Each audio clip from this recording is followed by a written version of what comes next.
tarde, pessoal. Eu sou Ana Cláudia, trabalho aqui no Departamento de Atenção Básica, trabalho com o ESUS-AB e hoje a gente está aqui para mais um PEC Sem Dúvidas, para tentar conversar um pouquinho com vocês e esclarecer as dúvidas e conversar sobre alguns assuntos do ESUS Atenção Básica.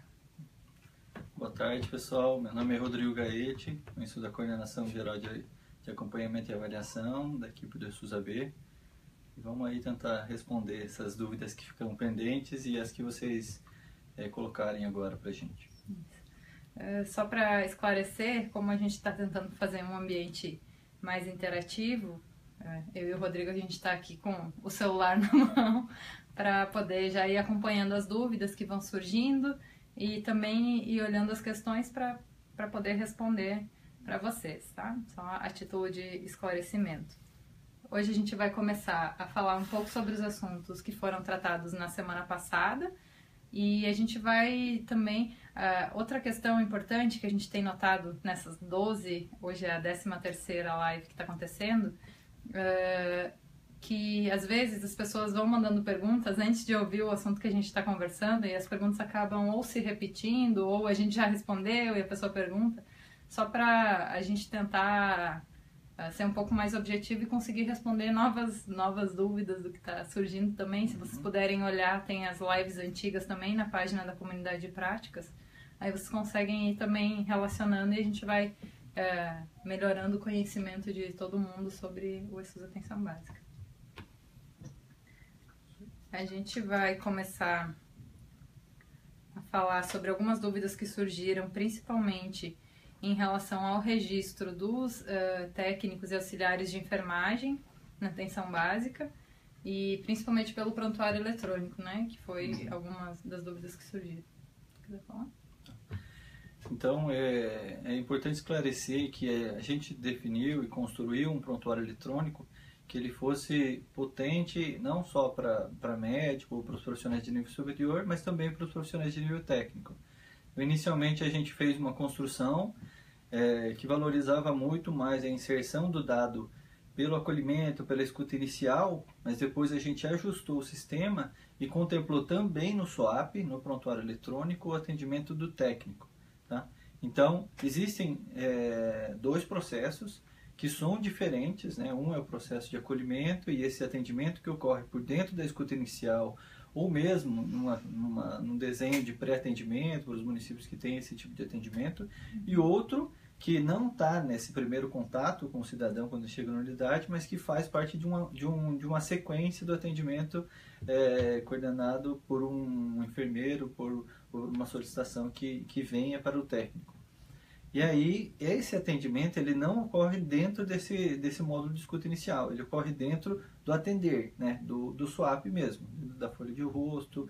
E aí vocês vão preencher esse atendimento da mesma forma que um profissional de nível superior. O SOAP ele é estruturado para organizar esse atendimento dos profissionais de saúde, né, de uma forma mais padronizada. De fato que cada profissional que vá depois consultar essa informação, ele vai ter sempre as mesmas seções de informações, né? Que é o subjetivo, objetivo, avaliação e plano. E aí uma dúvida que é um pouco recorrente, mas técnico não faz avaliação, né? De fato, assim, a codificação da avaliação não, mas ele pode fazer uma anotação em relação à avaliação que ele fez desse procedimento que está sendo realizado. Tá? Então, esse registro ele pode ser efetuado na mesma estrutura do SOAP, e aí, se o técnico precisa registrar algum procedimento específico, que ele não anote mais nesse desenho da anotação do SOAP, aí ele vai finalizar o atendimento e ele vai informar lá no finalizar o atendimento. Nos procedimentos. Né? Ele vai incluir um procedimento mais específico, ou que seja necessário para registrar o que foi efetivamente realizado no cidadão. Isso. Só para complementar um pouquinho do que o Gaete falou, a gente procura deixar bem claro para vocês que tem uma diferença entre o registro do acolhimento e o registro de um procedimento do técnico, né, de enfermagem. Até teve uma pergunta de quem que pode fazer acolhimento também, já puxando esse gancho. O acolhimento ele pode ser realizado por qualquer profissional treinado para fazer esse acolhimento na atenção básica. Então vai depender muito da organização de cada local, de cada município, até mesmo de cada UBS ou de cada equipe mesmo. Então vai depender muito dessa organização local. Se em algum município o agente comunitário faz acolhimento e ele é treinado e capacitado para isso, o sistema ele permite essa inserção do acolhimento para esses profissionais. Ou se for só os profissionais de nível técnico e de nível superior que fazem, também é possível adequar o sistema para esses profissionais registrarem o acolhimento. Já a gente também trouxe um outro conceito hoje para dentro do prontuário eletrônico, que é um conceito de pré-atendimento.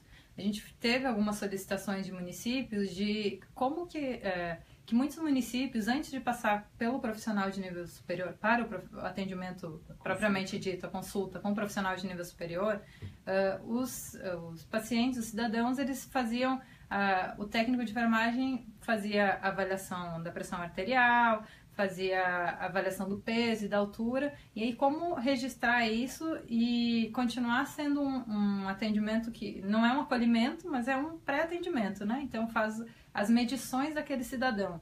Então para isso também a gente adaptou e fez numa ideia de pré-atendimento, onde tem esses registros, mas não desabilita a função de atendimento agendado.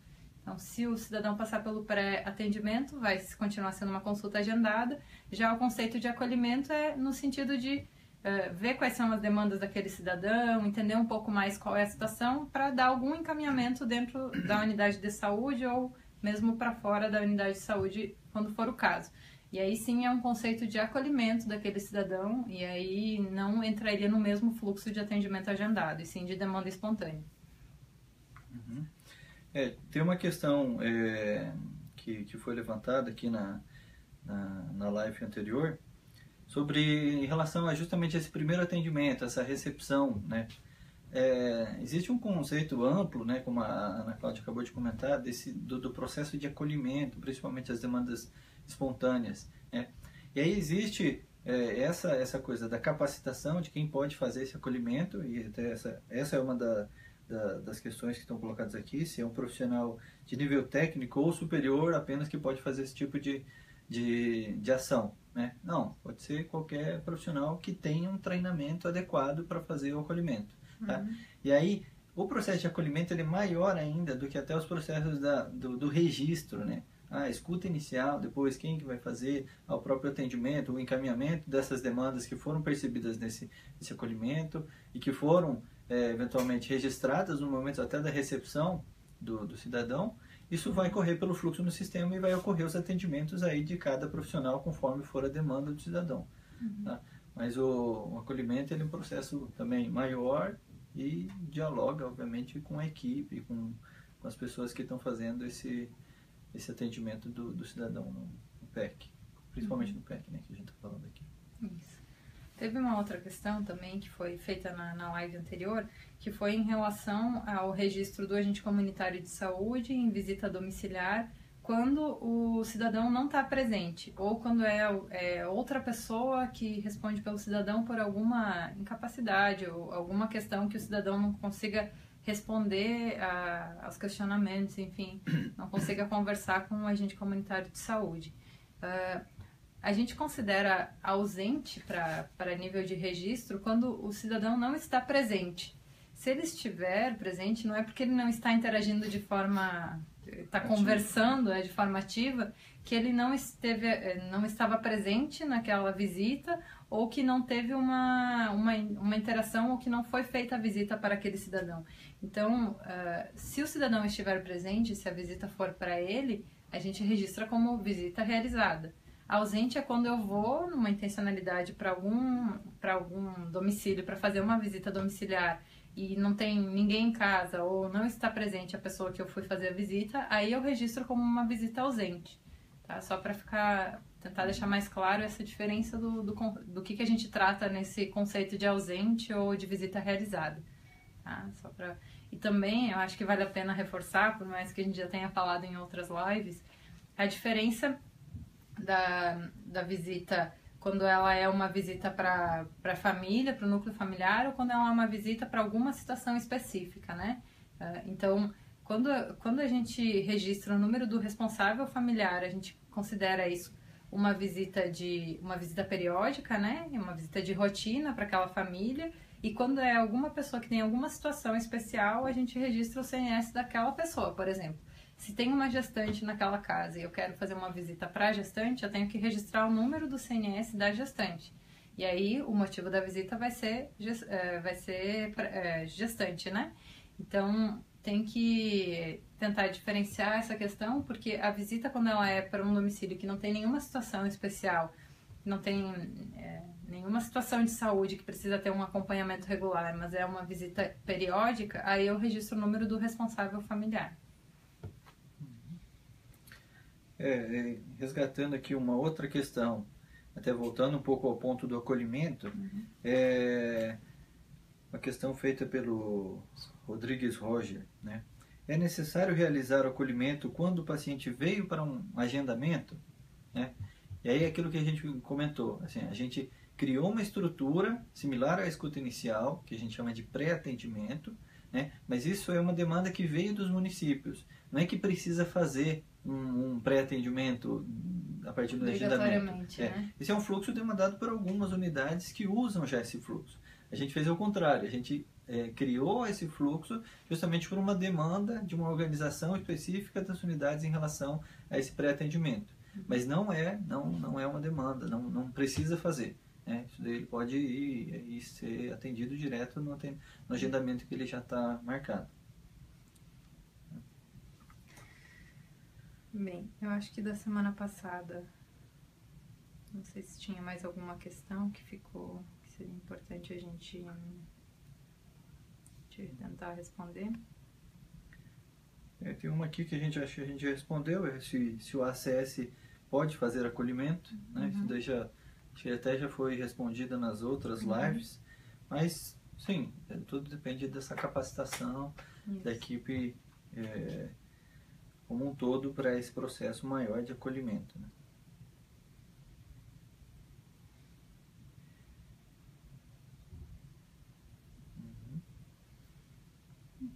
Quer entrar nos relatórios um pouquinho?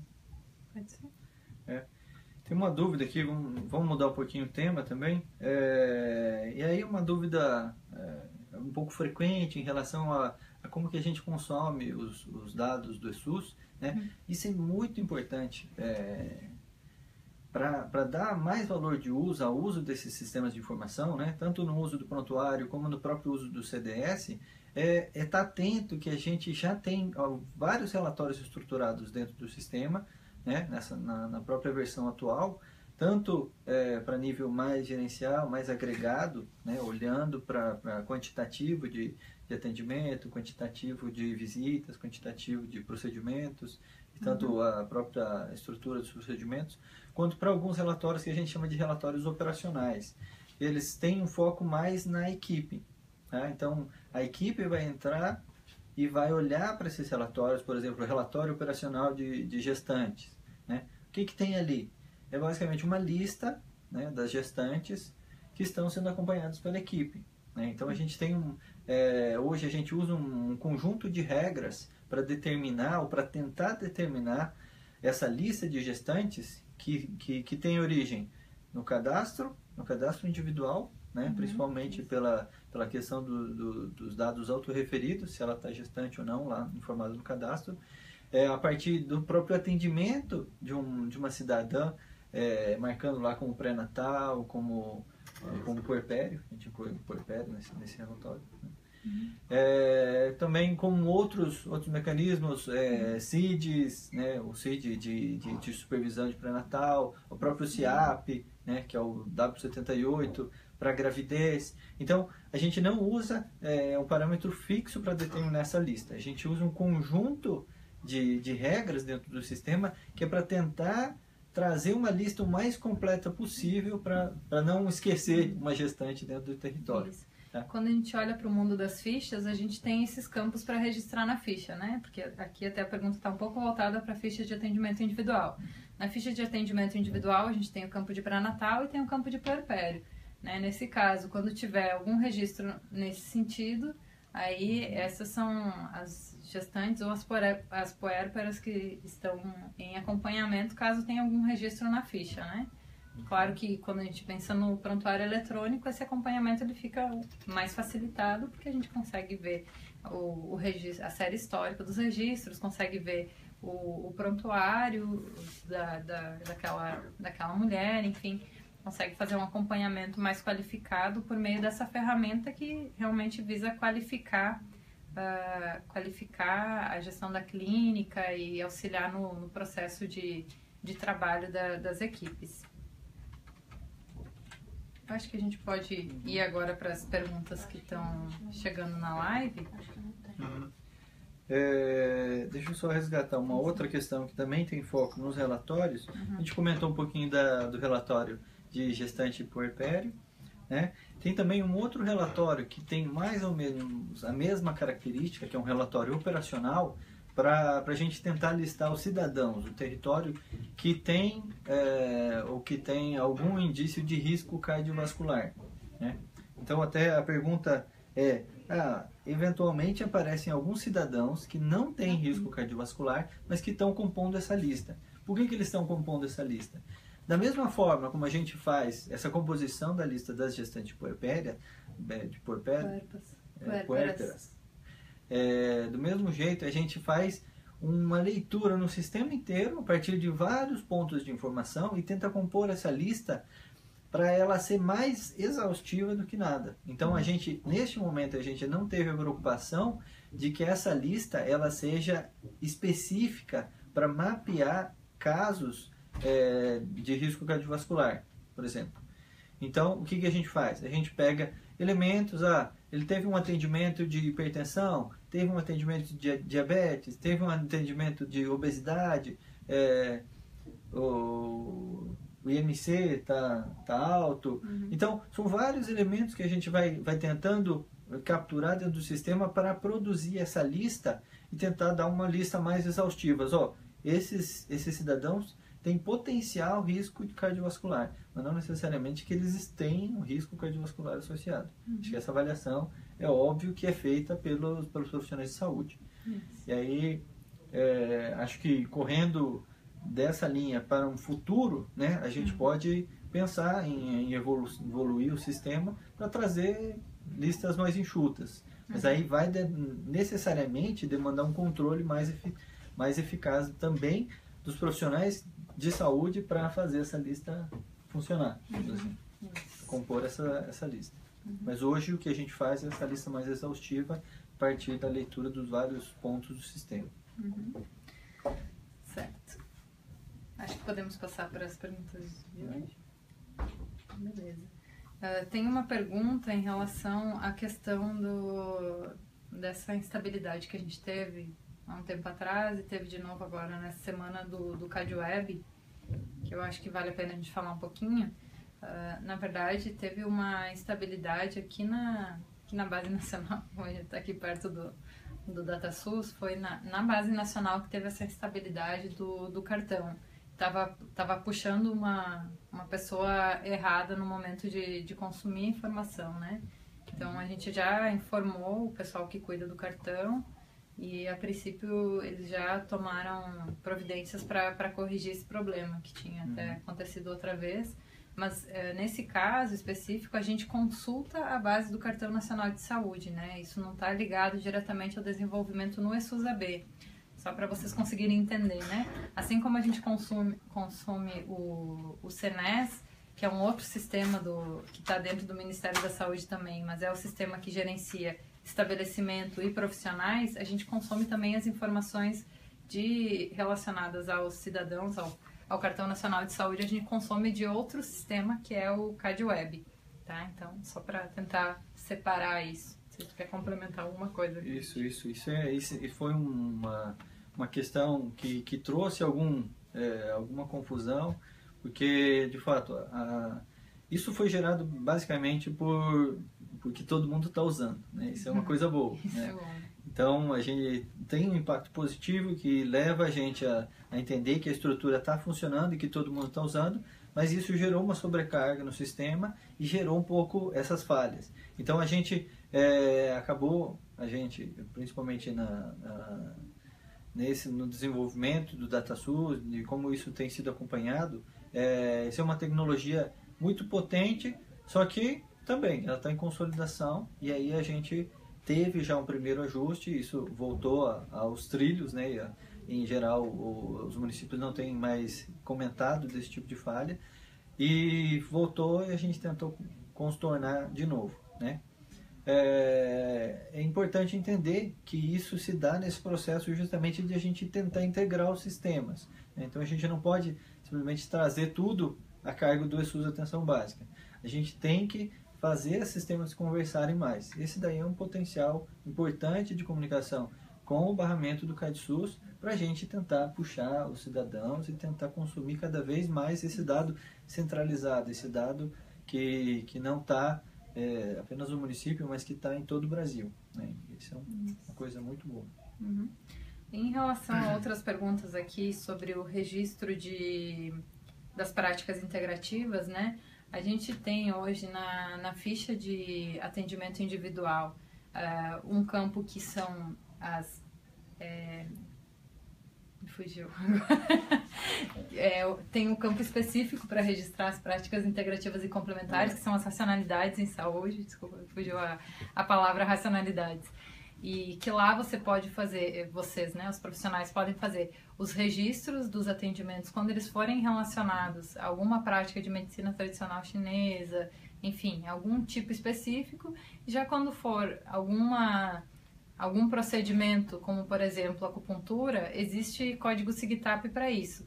Aí a gente está fazendo uma evolução até junto com a própria coordenação aqui de gestão da atenção básica, que cuida das práticas integrativas, de inserir novos procedimentos também no SIGTAP e tudo mais. E isso, a partir do momento que a gente tem esses procedimentos, a gente também está fazendo esse esforço de colocar isso no sistema para que os profissionais possam informar esse uso das práticas integrativas e complementares no SUS. Também a gente tem na ficha de atividade coletiva, né, algumas coisas que são mais relacionadas à coletividade, então que também é possível fazer o registro dessas práticas integrativas e complementares. Uhum. Tem uma dúvida aqui do Hugo Rodrigues de Souza. É permitido o envio de fichas? É permitido o envio de fichas de produção retroativas, meses anteriores ao CISAB, e sendo permitido quando essa informação é atualizada, né, no sistema, suponho eu. Então, o modelo de envio dos dados do CISAB, do eSUS, do CISAB, ela segue um modelo individualizado de registro. Então, dentro desse modelo, a expectativa nossa é que todo atendimento, quando ele é submetido como um atendimento e não como uma competência. Ela é um pouco diferente da estrutura de outros sistemas que tem um pouco essa lógica de retroativo, como o próprio CIA, como o CNES, e aí você tem uma lógica de competência que ela funciona de uma forma mais apurada, né, e mais fechadinha, assim. Uhum. No eSUS, não. No eSUS, por quê? Porque a gente registra o evento individualizado ao cidadão. Então, esse evento é enviado. E a competência, ela é agrupada a partir da data do atendimento. Então, se ela foi realizada em março, esse atendimento sempre vai ser da competência março, né? Mesmo que esse dado ele seja fechado nos próximos 20 dias dentro do CISAB, mas ele sempre vai ser da competência março. Então, essa lógica de retroativo, ela é um pouco diferente. Você pode mandar a informação quando você tiver digitado ela, né? O ideal, obviamente, principalmente quem manda dados via prontuário, esses dados já sobem automaticamente. Quem digita a ficha, na medida que isso vai sendo digitado, vai sendo enviado para o sistema. Uhum. E aí você não organiza o dado por competência, mas sim por envio, por lotes de dados, uhum, né? E aí essa consolidação ela ocorre no CISAB, né? E naturalmente que tudo o que você manda, ela vai ter um processamento desses dados, e isso vai aparecer nos relatórios do CISAB dentro de uma competência. Se você mandar um atendimento em outro momento, este dado ele vai atualizar naturalmente o relatório do mês que ocorreu esse atendimento, mas no futuro, tá? Então esse processo é automático, não existe um processo de controle de retroativo, tá? O importante é ficar claro que o registro, as fichas, elas são enviadas e a gente utiliza a informação pela data do atendimento, quando a gente fala em relatórios.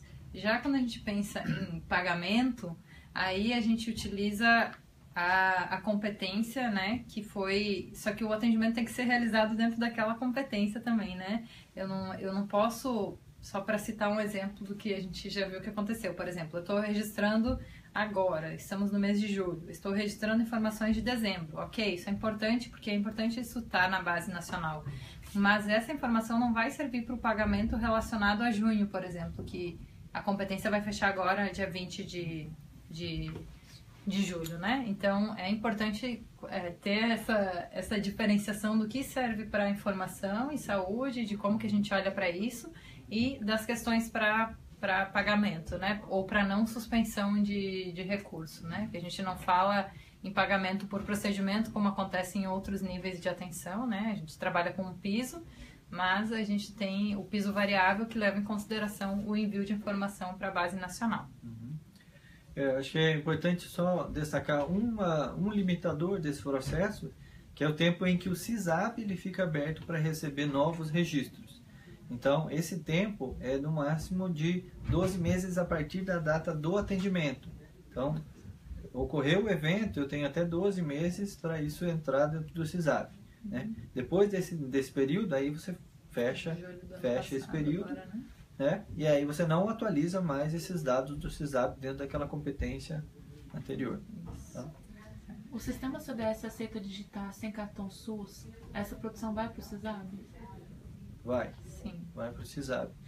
Então, como a gente disse, existe o registro, o modelo que a gente utiliza é um registro individualizado. Mas esse registro individualizado ele pode ser identificado ou não. Né? Então, se você identifica, naturalmente a gente prioriza o CNS como nosso identificador de registro, né? que é o que a gente usa na saúde. Se esse dado não tiver identificado, ele naturalmente vai ser incluído no SISAB e vai compor os relatórios, mas como um dado apenas agregado. Né? A gente perde um pouco o valor desse registro para acompanhamento das ações no cidadão. Porque a gente não tem esse dado identificado, não tem como saber qual o cidadão que recebeu determinado atendimento. É bem importante também, Rodrigo, falar que para o registro das informações do cidadão é importante a gente utilizar, tentar utilizar pelo menos para hoje, para consolidar essa questão do sistema também, utilizar o mesmo número de cartão nacional de saúde para as informações ficarem agregadas, né? Porque tem cidadãos que têm mais de um número. Então, a partir do momento que tem um cadastro, que tem um prontuário vinculado a um número, que hoje é a nossa chave, é importante fazer essa continuidade utilizando esse mesmo número para essa informação ficar agregada no prontuário. Teve uma pergunta aqui da Raquel Silvério, que ela fala que ela é enfermeira e queria saber como ela registra as questões burocráticas. Raquel, o que a gente tenta trabalhar para dentro do SUSAB é que ele é um sistema de prontuário eletrônico, que ele é voltado para a continuidade do cuidado e para as ações relacionadas à saúde. Hoje a gente até tem algumas informações administrativas dentro do SUSAB, mas essas questões que você coloca aqui de notificação, quando faz cronograma mensal, quando passa resultado dos preventivos, quando está fora do escopo da relação com o cidadão, que é uma questão administrativa para dentro da unidade de saúde mesmo, que inclusive faz parte do trabalho das equipes, mas isso a gente não tem o interesse de ter essas informações na base nacional, não é um sistema para prestar conta do trabalho da equipe, e sim para a gente pensar em ações de saúde, né? Pensar em políticas de saúde, olhar para o processo de trabalho da equipe também, sim, mas a gente não tem um escopo voltado para essas questões burocráticas hoje no sistema, dessas funções, até porque cada equipe faz uma organização diferente, né? Então, para cada equipe existe peculiaridades e particularidades que a gente não trouxe para dentro do sistema essas questões. Só para encerrar, que nosso tempo já acabou, mas tratar uma questão que é uma coisa que a gente defende bastante no projeto, e aí apareceu uma questão da Solimar, quando temos um procedimento de injeção em uma vacina, precisamos informar no CIS-PNI e também um procedimento no SUS? Não. Se a gente tem uma vacina e essa vacina ela já está dentro de um sistema, já está registrado dentro do sistema, a gente não precisa colocar isso dentro do SUS novamente. Tá? Existe, obviamente, uma demanda para a gente fazer uma organização das ações e de tentar medir a força de trabalho dos profissionais de saúde, mas obviamente que a gente não precisa ficar medindo isso em vários lugares, tá? Então... E hoje também é importante salientar, a gente já falou também em outras lives, assim, mas é sempre importante falar sobre esse assunto.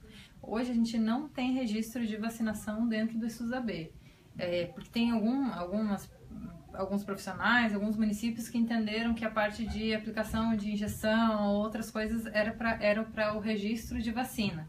São coisas diferentes. A vacinação, a aplicação de imunobiológico e vacinação é outra questão. Então, e o procedimento de injeção, o intramuscular, o subcutâneo, enfim, isso é para medicamento, não serve para a mesma questão de vacinação, tá? Só para a gente separar essas duas coisas. A gente pretende sim fazer essa integração com o CIPNI e ter esse registro dentro da SUS-AB. Mas hoje eles são separados. Quando é vacinação é no CIPNI e quando é as outras questões da unidade de saúde, o registro é no SUS Atenção Básica.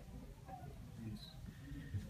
Então, a gente finaliza por aqui. A gente também está respondendo as dúvidas, está tentando fazer um esforço de responder por texto, tanto no YouTube quanto no Facebook. Então, a gente está tentando responder e o que a gente não consegue responder aqui nessas ferramentas, a gente utiliza o momento da próxima live, da semana que vem, para responder. Eu acho que é importante falar dos nossos canais também, né? Isso. Comentado, a gente está fazendo uma pequena reformulação aí também, no sentido de organizar e construir um canal um pouco mais centralizado das demandas que estão chegando para a gente, tanto de suporte como apoio à qualificação, tirar dúvidas, né? Que era o e-mail esusab@saude.gov.br. A gente está encerrando esse e-mail, né? A gente obviamente vai tentar responder as questões, principalmente as mais recentes, e avaliar se de repente as questões que estão represadas, se a gente vai tentar avaliar se de repente faz sentido responder, uma questão que já tem algum tempo, mas o importante é que a gente vai encerrar esse e-mail e agora o canal de comunicação é o Fale Conosco do próprio 136. Então, sempre quando for necessário mandar uma dúvida com uma informação a mais que tenha descrito, ou com prints, ou com outras informações acrescentadas, vocês podem usar também esse mecanismo do Fale Conosco que está no site do DataSUS. Isso. Né? A ideia é a gente centralizar, na verdade, nossos canais, né? Como a gente tem muitos canais, muitas vezes as pessoas, com certeza, na ânsia de conseguir uma resposta, acabam acionando vários canais e isso acaba demandando muito, porque muitas vezes são as mesmas pessoas que respondem os vários canais. Então a gente está tentando centralizar, só para explicar para você, centralizar em um único canal para que a gente consiga dar uma vazão melhor e com mais agilidade nessas respostas. Certo? A gente agradece, então, a participação de todos. A gente pede que todo mundo continue participando, continue fazendo perguntas, que a gente também está sendo muito legal essa interação da gente com vocês. E até a próxima sexta. Até o próximo PEC Sem Dúvida.